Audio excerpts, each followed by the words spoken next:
You know, a lot of people have asked, like, how have I shown these surges in my life? How did I go from a high school basketball coach, to a millionaire? And here's what I would tell people: when I was coaching as a high school basketball coach, I never made more than $60,000. Okay, I think at that time I was the one of the highest paid high school coaches in the state of Tennessee, but that was because of where I was located in Rutherford County, which is a good city, but also was because of my advanced degrees. I had multiple degrees, and in the teaching, the more degrees you have, the more money you make, right? Then I had a nice supplement. I think it was 20%. I was the athletic director, and so I was making maybe $60,000. But I was writing these books and I was speaking, and the people were paying me to speak at that time, maybe $1,000, $2,000. But one $1,500 speaking engagement I had was in West Tennessee. And I went over there like I do. I didn't even know any better. And I just went in there and brought energy, man, and methodology. And it was for a nursing home, and a husband and wife owned the nursing home, and they had 6 nursing homes. And I'm in there speaking for $1,500 all day to their people. We're just having fun with each other. I mean, I was raised by a nurse and my mom works in nursing homes, so I just could connect to those people. It's a tough job. And on the break, my buddy that I took with me just to hang out, just to be my buddy, maybe sell some books for me, he said, "Man, you ain't gonna believe this. They want to sign you to a major contract to coach their company." And I'm like, "What? Really?" I'm like, "Man, I can't do this. I'm a high school basketball coach. How can I coach their company?" I'm like, "How much money are we talking about?" He said, "I think about $150,000. And I'm sitting there like, $150,000? He said, yeah. He said, "We're talking about 12, 13, 14,000 bucks. We had no structures. We had no coaching model. We didn't have anything. I mean, maybe I had like 2 or 3 books out in the market. And this guy, we talked, met with the owners, drew up a $144,000 contract. Now I've got 12,000 coming in a month. And I don't even have a company, plus my $2,500 or $3,000 for coaching at Riverdale. And I'm thinking, man, this is I remember going back and telling my stepdad and my mom at that time, man, I'm making $12,000 a month. I didn't understand expenses, anything. And so I decided I was ready to retire from coaching because they kind of gave me a little push, right? I mean, now I've got 140,000 coming in versus the 60. I'm ready to leave coaching and move on. I've won a championship. I'm ready to go. This is a big surge. So I said, "Look, in the interim, you got to coach his people because I can't coach them." So he's like, "I can do it. I can handle it."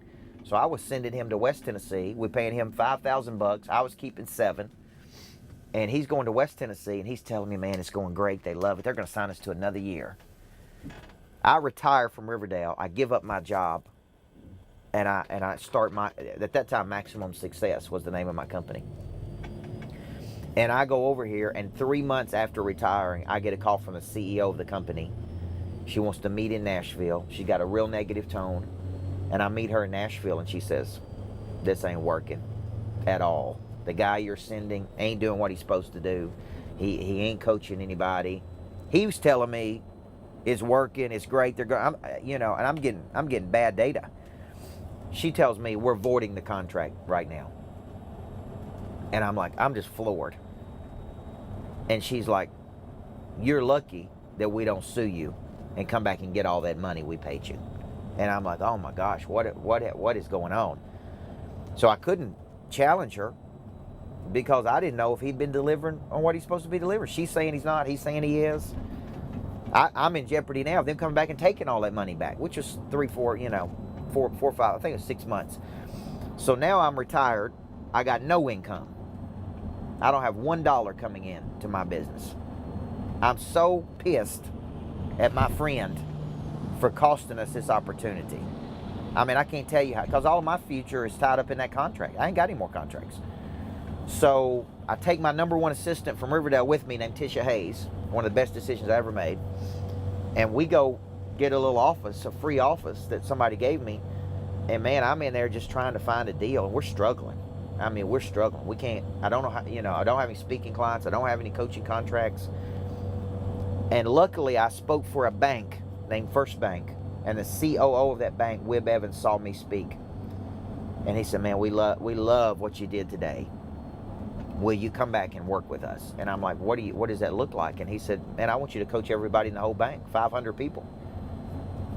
And we're really interested in you being our coach. And I said, well, what does that look like? And he said, well, it's a base $75,000. And if you hit these metrics, we'll throw in a bonus of $50,000 or $75,000. So it's a total value of the contract's like $125,000. And I got no choice. You know what? I'm in, man, because we're not gonna make it if I don't get in. I make a huge mistake. I hire an assistant that turned out to be a complete dud. I leave Tisha back running my company versus bringing Tisha with me. They gave my assistant a $50,000 salary. I keep Tisha over here running my company, and I hire this new assistant that don't work out at all, and they're paying her $50,000. What I should have done was brought Tisha with me and her make the 50 from them. Me make the money for coaching. Man, it's a huge mistake, huge. And I bet on an unknown person versus betting on a known person. To this day, I regret it because Tisha was unbelievable. So my company gets a little infusion of cash now because I got this client, right? Then I go on to sign a huge builder. This is right in the middle of the recession. I signed a huge builder. And it was John Floyd of Old South Properties. And John Floyd said, we want you to coach our company because we're in a funk, could go bankrupt. He said, how much is it going to cost me? And I didn't even have I said $125,000. And Floyd looked at me and he said, let's round it down to 120 and let's get started today. Now I got a $75,000 contract and I got $120,000 contract. I got some money coming in. And then because of me picking up him, I pick up the #1 builder in North Carolina. And I signed him to a $130,000 contract. Now, because a lot of people are asking, like, how did you go from a high school basketball coach to a millionaire? What I did is I showed these big surges. And then, and a big surge was not, I didn't make a few $1,000s. I've gone from making $2,500 to bringing in 10, 15, 20, 30,000 a month. You follow me here? And I'm packing that money away. I'm just socking it away over here. I ain't spending it. I'm socking it away. And then you start signing a few of those, and then I start showing huge surges. And then through the power of compounding, every year my business is doubling. Like we're growing at a 200% rate. So we're not jumping now by a few $100,000. We're jumping by $1 million. You see what I'm saying? And then I'm taking that money and reinvesting it in things, in real estate. So for example, I'm doing deals right now in real estate. So I bought a bunch of real estate during the downturn, and now I'm selling all that real estate at top dollar, which means I'm picking up $100,000, $200,000 at one time, and then I'm surging that money into bigger deals. So that's really how I've accumulated cash in my life. But it all starts with the ability to sell something. If you can't sell something, right? And now what used to be $1,500 for me to speak, sometimes now it's $15,000. And so what's happening is I'm trying to just build my brand and build my awareness and continue to get better and better and deliver for people, right? Now we sign big coaching contracts with companies that could range from $6,000 a month to $15,000 a month. And when you get 4 or 5 of those at one time, you see what I'm saying? Next thing you know, you're bringing in $70,000, $80,000. You grow Monster Producer and you're bringing in, 30 new Monster Producers a month at $5,000. What happens is you're exchanging energy with the universe and you're bringing money in. Okay. Now I'm getting these leads. I hand them off to a sales team. The sales team now can work those leads and get a percentage of those deals, and they can make 6 figures themselves by just managing and coaching all the people. So now it's just a matter of how we can leverage and continue to leverage up. So that's how I went from a high school basketball coach really to a millionaire. But listen, if you don't have something to say, if you can't sell it, if you can't package it, if you can't deliver it, and if you can't just continue to get better, all that dries up, man. I look at a guy like Tom Hopkins, who was one of the greatest sales trainers of all time, who did not adapt with the market. You see what I'm saying? He did not adapt. So he may get some speaking gigs now, but he didn't keep growing with the market, and because of that, his income could dry up at some point. So now what I'm doing is I'm building greatness factories. And the reason I'm building greatness factories because I can franchise those, I can license content, I can simulcast, I can Those things make money in 9 different ways without me there. So imagine franchising fees. There's offices in the Greatness Factory which generate rent, which is no different than me building an office complex. See, the new Greatness Factory has 5 offices for rent. So I don't have to build a 10,000 square foot office complex and rent you a 1,200 square foot office. I can rent you an office in the Greatness Factory and get the same revenue that I could if I built a huge office complex. So now I'm trying to leverage that money into bigger and bigger things and be smart with my money and invest in good things and get a good, healthy return. Because I may not want to go this hard at 50. What I wanted at 40, I may not want at 50.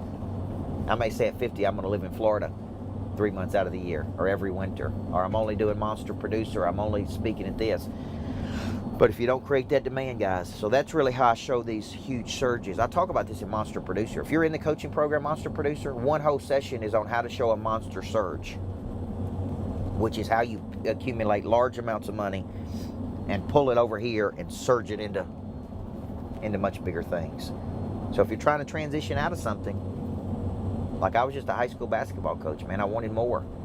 I wanted a better life, but I had to bet on me. That first year was rough, and it was a make or break year. I mean, I literally could have went out of business that first year, like a lot of small businesses, right? If I wouldn't have landed that one contract. So if people want to know today why I still work with First Bank, Webb Evans, even when other banks pay us more money, one reason, that man right there came and got me out of obscurity and helped me become somebody. And you can do that too. If I can do it, I guarantee you, people watching this can do it.